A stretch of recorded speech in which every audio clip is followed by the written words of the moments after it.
Welcome to an exploration of one of the most enigmatic and thought-provoking books of the Bible, the Book of Job.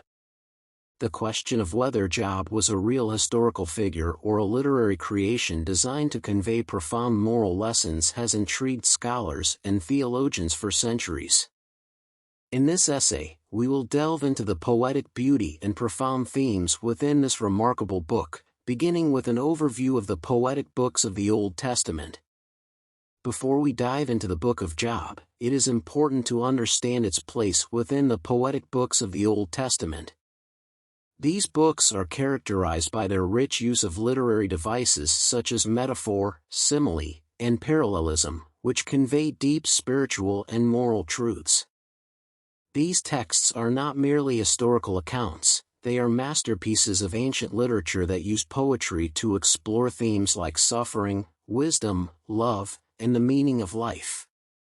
The primary poetic books include 1. Job. Known for its exploration of human suffering and the justice of God, the Book of Job uses dramatic monologues and dialogues to delve deep into existential and theological questions.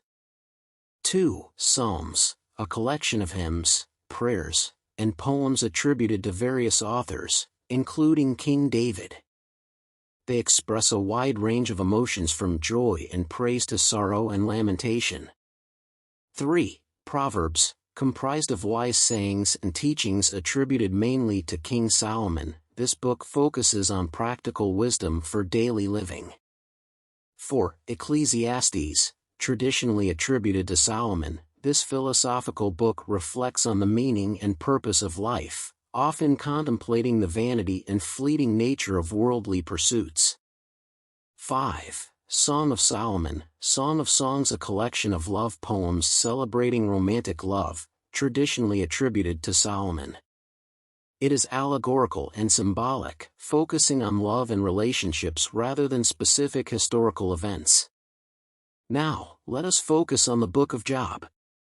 Unlike other biblical figures, Job does not fit neatly into the linear genealogy from Noah to David.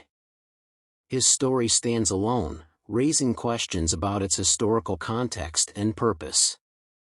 Job is not mentioned in genealogies from Noah to David, suggesting his story might be more allegorical than historical.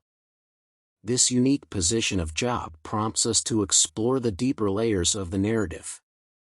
The poetic nature of the Book of Job is evident in its rich and evocative language.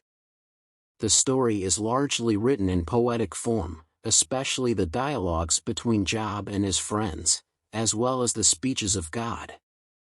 This literary style allows for a deep exploration of themes such as suffering, justice, and the nature of God. Here are a few verses that highlight its poetic beauty. Job 12 verse 7-10, But ask the animals, and they will teach you, or the birds in the sky, and they will tell you, or speak to the earth, and it will teach you, or let the fish in the sea inform you. Which of all these does not know that the hand of the Lord has done this? In his hand is the life of every creature and the breath of all mankind. Job 38 verse 4-7, Where were you when I laid the earth's foundation? Tell me, if you understand. Who marked off its dimensions? Surely you know. Who stretched a measuring line across it? On what were its footings set, or who laid its cornerstone, while the morning stars sang together and all the angels shouted for joy?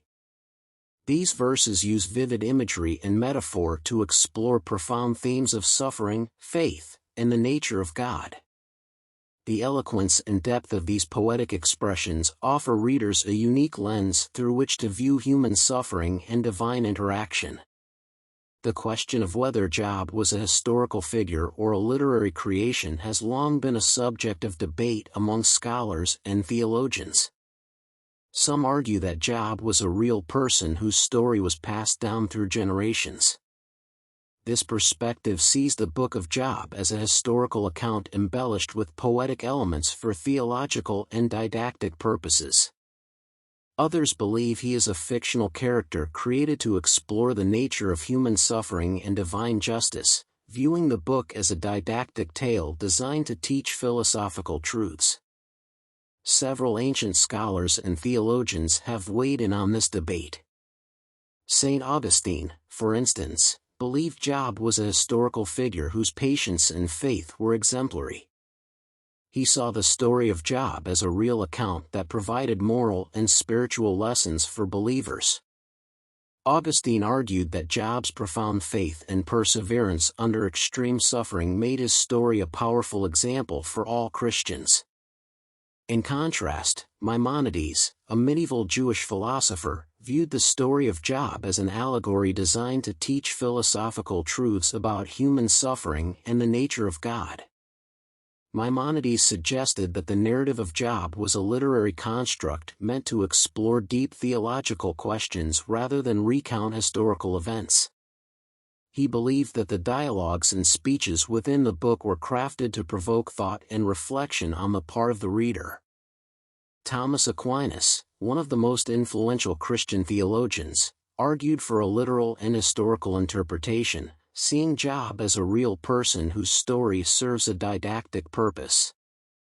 Aquinas viewed Job's trials and ultimate restoration as historical events that underscore the justice and omnipotence of God. He believed that Job's unwavering faith, despite his immense suffering, provided a crucial lesson in humility and piety for believers. These diverse perspectives highlight the depth and complexity of the Book of Job, inviting readers to reflect on their own experiences of suffering and faith. The setting of the book in the land of Uz, a place not definitively located in any known historical geography, adds to the ambiguity of its historical context.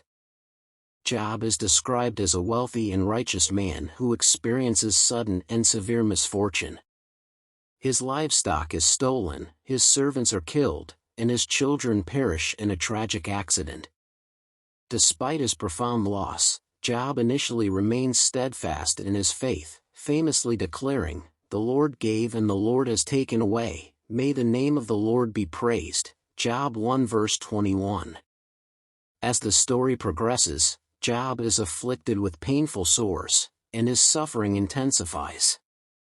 His friends, Eliphaz, Bildad, and Zophar, visit him to offer their counsel.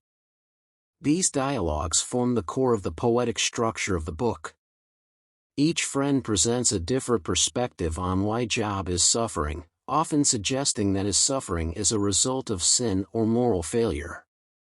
Job, however, maintains his innocence and questions the justice of his suffering, expressing his anguish and confusion in deeply poetic and poignant terms. The climax of the book comes when God finally responds to Job out of a whirlwind.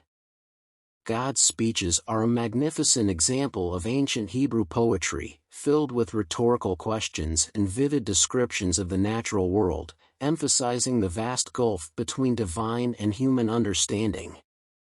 Where were you when I laid the earth's foundation? Tell me, if you understand. Who marked off its dimensions? Surely you know. Who stretched a measuring line across it?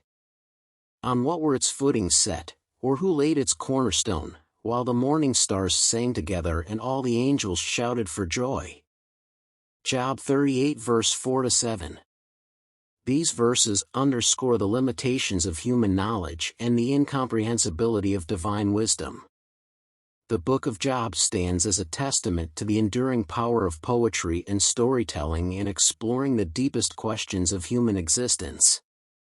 Whether historical or allegorical, Job's story resonates with readers across millennia, offering profound insights into the nature of suffering, the quest for justice, and the mystery of faith. The poetic beauty of the text, combined with its deep philosophical and theological reflections, ensures that the Book of Job remains a timeless and relevant work.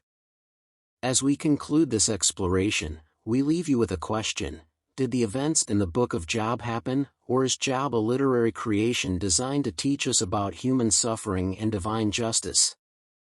Consider the evidence and the perspectives of theologians and scholars. St. Augustine saw Job as a historical figure whose faithfulness provided moral lessons. Maimonides interpreted the story as an allegory, crafted to provoke deep philosophical reflection. Thomas Aquinas viewed Job's trials as historical events underscoring divine justice and human humility. The ambiguity of Job's story invites us to reflect on our understanding of suffering, faith, and the nature of God. Whether we view Job as a real person or a literary construct, his story challenges us to ponder the profound mysteries of life and faith. Thank you for joining us on this journey through the poetic books of the Bible and the enigmatic story of Job. Keep seeking wisdom and exploring the profound truths of ancient texts. Peace be with you.